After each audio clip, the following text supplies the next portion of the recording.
Frontier Fighters.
Frontier Fighters, the amazing adventures of fearless pioneer men and women who fought and conquered the West.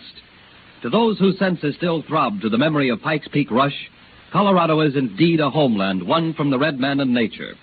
In 1857, some Cherokee Indians brought the word 600 miles across desert waste and mountains to Iowa that a little gold and silver had been found near Pike's Peak. Among those who immediately went in search of an easy fortune and didn't find it were D.C. Oakes, Jack Jones, and William Green Russell of Iowa.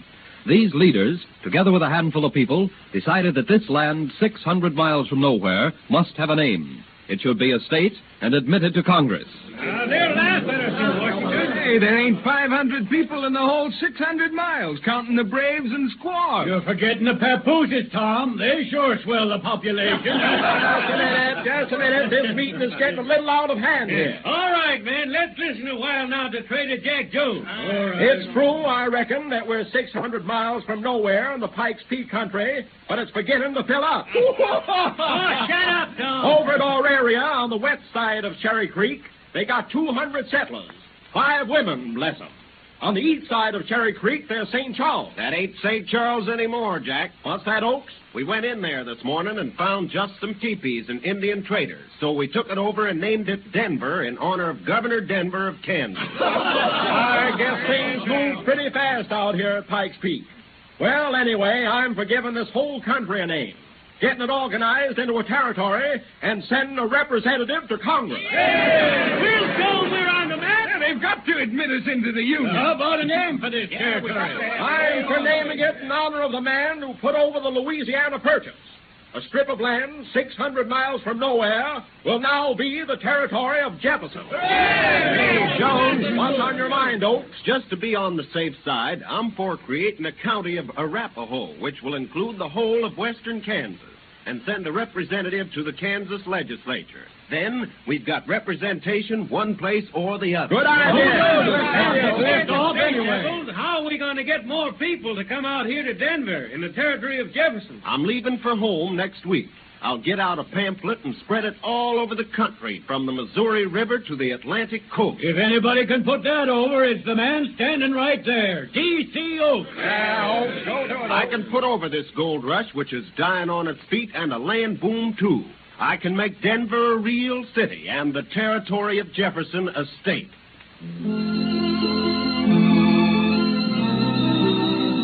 In such a fantastic manner was the territory of Jefferson, later to become Colorado, organized. And thus did Denver come into being as a city. D.C. Oakes was as good as his word. Immediately upon his return to Iowa, he issued a pamphlet entitled it Pike's Peak Journal. Oakes, with that highly colored pamphlet, unwittingly set off a keg of dynamite that was all ready and primed. The people of the states fairly ate up the news to be found in the Pike's Peak Journal. To those who got in too late on the California gold rush, it looked like the promised land. In different parts of the country, people culled such exaggerated rumors as these from the press. Land sakes, Henry, look at this. Ridges of gold circle Pike's Peak like the stripes on a barber's coat. Look here, darling. It's a miracle. The miners slid down Pike's Peak in boats, and the blades in the bottom braces planed off the gold, which curled up in shavings inside the boat. Louis, let me see quick. And by the time the foot of the peak has been reached, a boat might gather a ton of the gold shavings.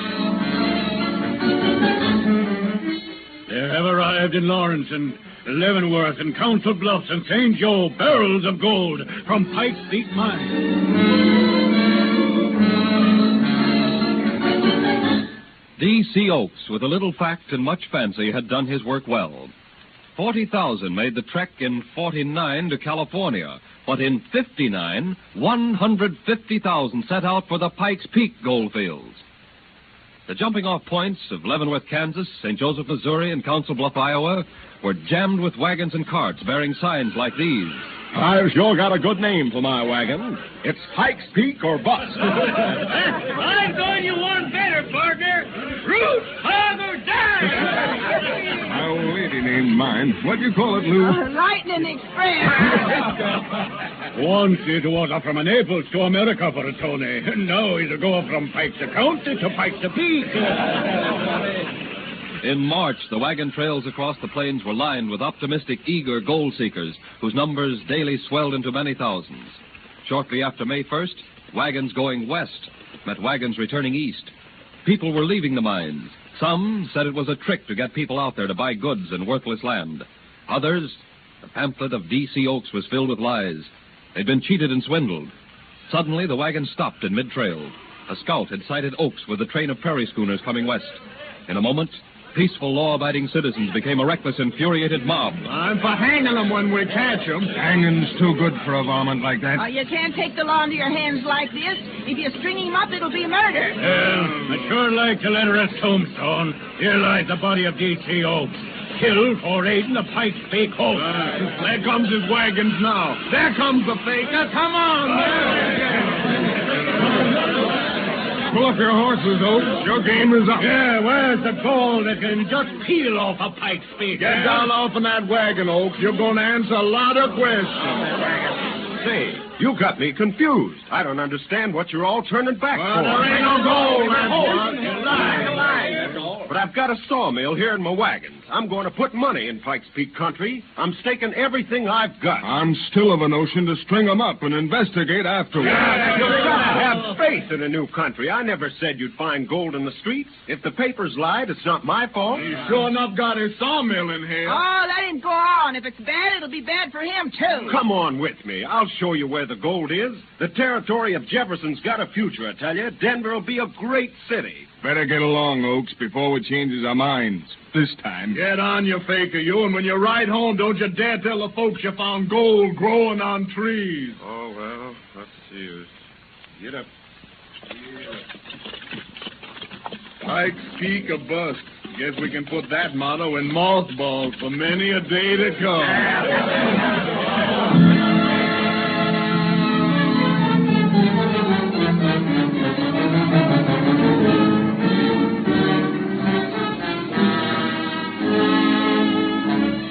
Some of the 150,000 turned back. Some stayed. A few farmed. Some became storekeepers. Others mined enough gold and silver to eke out a bare living. But thousands waited, still clinging to the last straw of hope that somebody, somewhere, would discover a mother lode. But Denver, that new miracle city of the West, continued to thrive.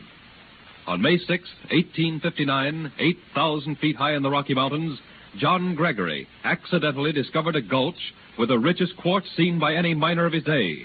The first pan yielded half an ounce of pure gold.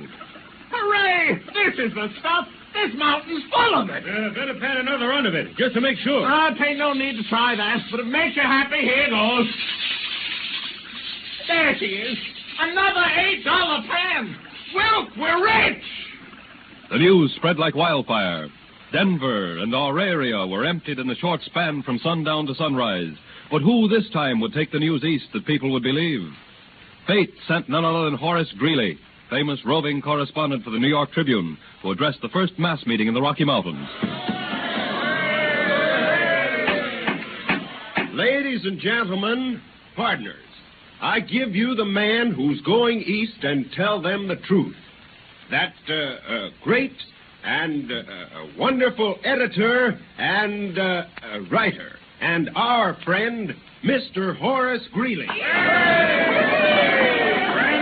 I can go back east and tell them the truth about this gold rush. I've seen with my own eyes gold and oyster cans and buckskin sacks coming out of the mountains. The East needs your gold. The West needs supplies. Gold is a fine slogan, but I'll give them one better, especially for the youth of the nation. I'll tell them, if they want a future, want to grow up with a new country, to go west, young man. Go west.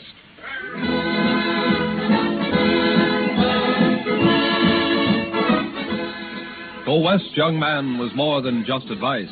It became a battle cry taken up by youths all over the land. It was more. Late in 1859, the gold production was 500,000. By 1860, it jumped to 3,250,000. Denver and our area united to become Denver City, the Queen City of the Plains. Then came one of the most eventful years in the history of Denver, 1863. Mrs. Middleton, whose husband was a half-owner in the lumber firm of Middleton and Wagner, one night awakened her husband. Seth, wake up. Wake up, Seth. What's that? Indians. Hand me my gun. Seth, it's not Indians. I think there's a fire somewhere about. I'm positive I can hear the crackle. Sounds like it. Mother, it's in our lumber yard. Oh. And look, the flames are spreading like wildfire to other buildings. Oh, I'll get into this dress. There's the bell in the square. Better hurry, Mother. In a minute, it'll be lost.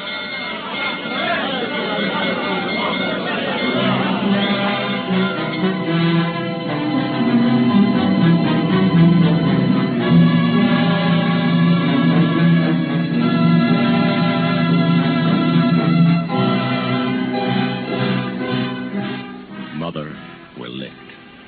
We couldn't do a thing against that fire with buckets and pails. The whole east side of the town's gone. Oh, the Lord have mercy on us. All the houses and stores were wooden and dry as tinder. Burned to the ground. Everything we owned going up in smoke. Everything except our hope. When they build Denver anew, Seth, we'll build with them. Build with them. On what? Seth, dear, on faith.